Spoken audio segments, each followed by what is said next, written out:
every morning with drive. Being on the grind, know I had to survive. We had to win. Started from the dirt and the rubble. I had to be the needle that was popping your bubble.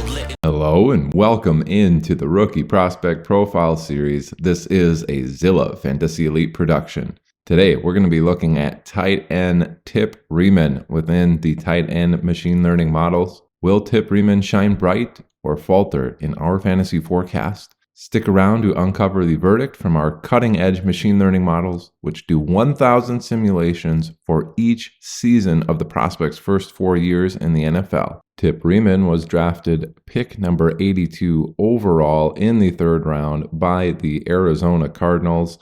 They come into the league after playing college football for the Illinois Fighting Illini. Tip Reiman comes in at a very healthy 6'5", 271 pounds, really big dude, 33.5-inch vertical, still ran a 4.64 at 271 pounds.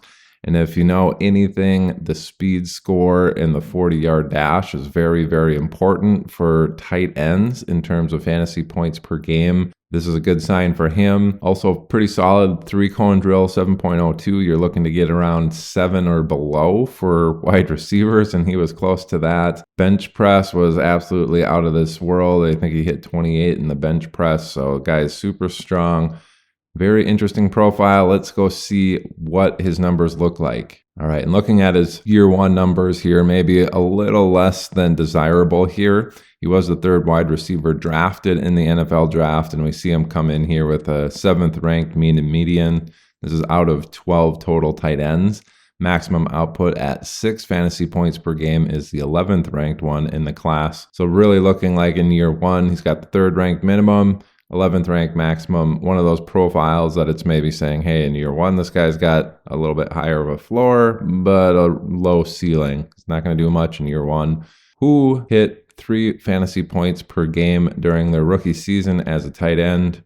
We'll take a peek at that here. Just a reminder, there is 204 total tight ends in the rookie portion of the model, and hovering right at that 3 range is 84th or so in the historical annals of the last 11 draft classes. So really looking at about a 50th percentile median outcome here. Quite a few people in this particular range. So I'm just going to read off everybody that is in between 2.7 and 3.1 fantasy points per game during their rookie season. We have Steven Carlson, Cameron Brate, Lawrence Cager, who was really a wide receiver when he came into the league, Jordan Aikens, Steven Anderson, Mike Gesicki, James O'Shaughnessy, John Bates, Jake Ferguson, Jeremy Sprinkle, Daniel Brown, and Crockett Gilmore. Got some pretty interesting names in there. Jake Ferguson was super good last year if you had him in fantasy, late round pick, and did pretty well, cresting 10 fantasy points per game in his second season. I'm kind of hopeful there. Mike Gesicki ends up, hovering around 10 fantasy points per game in most of his years as well. How about that maximum output at 6? What rookies hit that in their rookie year as a tight end? We're getting into the top 35 of the last 11 draft classes, by the way, at this point. Hovering around that particular range in between 5.7 and about 6.25. You have Chig Okonkwo in his rookie season, Cade Otton, David Njoku, Austin Seferian-Jenkins, Joseph Faria, Foster Moreau, Brevin Jordan, and Daniel Bellinger. Those are the names hovering at about 6 fantasy points per game. That's if he hits a ceiling. And considering he's on the Cardinals with Trey McBride, I don't think that's really going to be the case there. Let's hop into his year 2 numbers, see if we see any changes for the better. And we do. We can see he takes a pretty healthy jump up here. And we do know that speed score becomes more and more important as time goes on for these tight ends. So might see a boost in his particular stats here as we move along. So mean and median 5.25, 5.18 going into year 2. See some improvement there, which is usually what we see out of tight ends. Maximum output at 10.26 is the 6th ranked in the class. And then the mean and median at 4, the 4th ranked in the class. CV of 28.2, still pretty confident in these results for Tip Reiman. So let's go look at those mean and medians in between 5, 5.5. Who hit that in their second season as a tight end? We have about 150 tight ends in the last 11 years who have gotten at least a single snap as a tight end. Getting into the 5.5 range, we're cresting into the top 50 of those. So kind of, 60 to 70th percentile outcomes here in terms of the last 11 draft classes. So in between 4.93 and 5.6. Got guys like Drew Sample, Ricky Seals-Jones, Josh Hill, Jonnu Smith, Alberto, Dawson Knox, Jordan Akins, and Gerald Everett, all hitting those in between 4.93 and 5.6 fantasy points per game in their second season. Getting into that maximum output, 10.26, that's cresting top 15 here of the last 11 draft classes. So in between 9.8 and 10.42, you're looking at guys like Crockett Gilmore, who we saw last in the year one model for the median outcomes, Richard Rogers, Noah Fant, and Jake Ferguson. Again, we saw Jake Ferguson in terms of his median output. Same with Crockett Gilmore. They all were hovering right around 10 fantasy points per game in their second season. Pretty good here. We did see a pretty significant jump up. Will we see another jump here heading into year 3? And yes, while we didn't see a huge jump, we did see it go from the low 5s into the mid and upper 5s in the mean and median. So the ranks now hovering at third best in the class, maximum output 12.3, pretty decent value there, third in the class. Starting to see an interesting profile down there on the graphs too, kind of a split peak on the dark blue one where you see a split peak around the 25th percentile and then a little bit above the median. And then towards the tail end in the 90th percentile and beyond, you have another peak there right around 10 fantasy points per game. So it's saying, hey, this guy, depending on how the cards fall, he's got quite a few opportunities to hit 10 fantasy points per game here, which is a good thing to see. And we know this dude's big and athletic, so maybe we'll see some more improvement even after year 3. Getting into the mean and median, hovering in between 5.5 to 6. Who was doing that in their third season? Well, we got a pretty big gap here in terms of tight ends that were sitting in this particular range. So we only have four tight ends sitting in between 5 and 6. So that's David Njoku, Foster Moreau, and Trey Burton and Vance McDonald in their third year. We're hitting 5 to 5.8 fantasy points per game.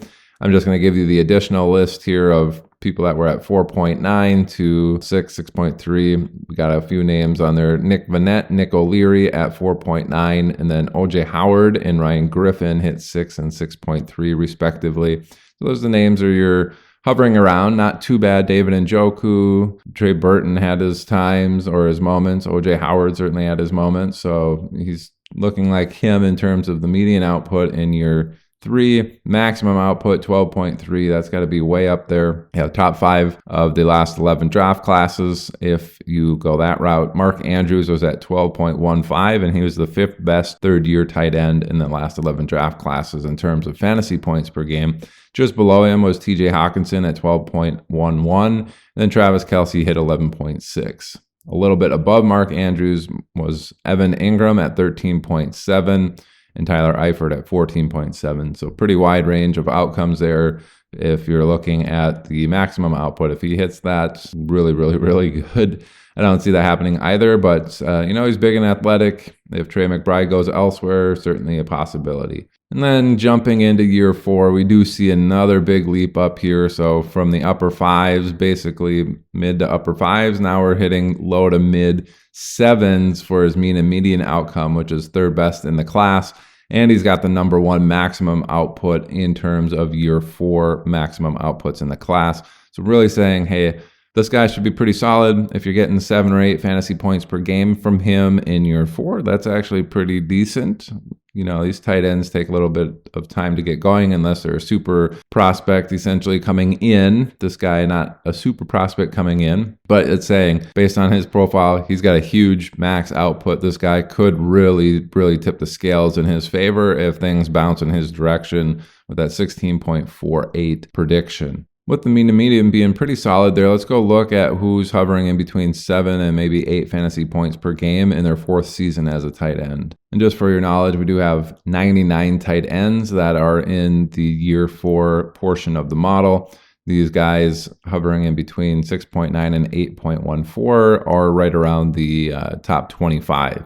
So we have Irv Smith, Noah Fant, Jawan Johnson, Austin Safarian-Jenkins, and Tyler Conklin, all between 6.9 and 8.14. Irv Smith, 6.9. Tyler Conklin at 8.14. Pretty solid outputs there. Like I said, top 25 in the last 11 draft classes of, people that reached year 4. So that's pretty good. Getting into that maximum output of 16.48, that would be the second best ever year 4 tight end score in the history, or in the last 11 draft classes. Only Mark Andrews was better in his 4th season at 17.71.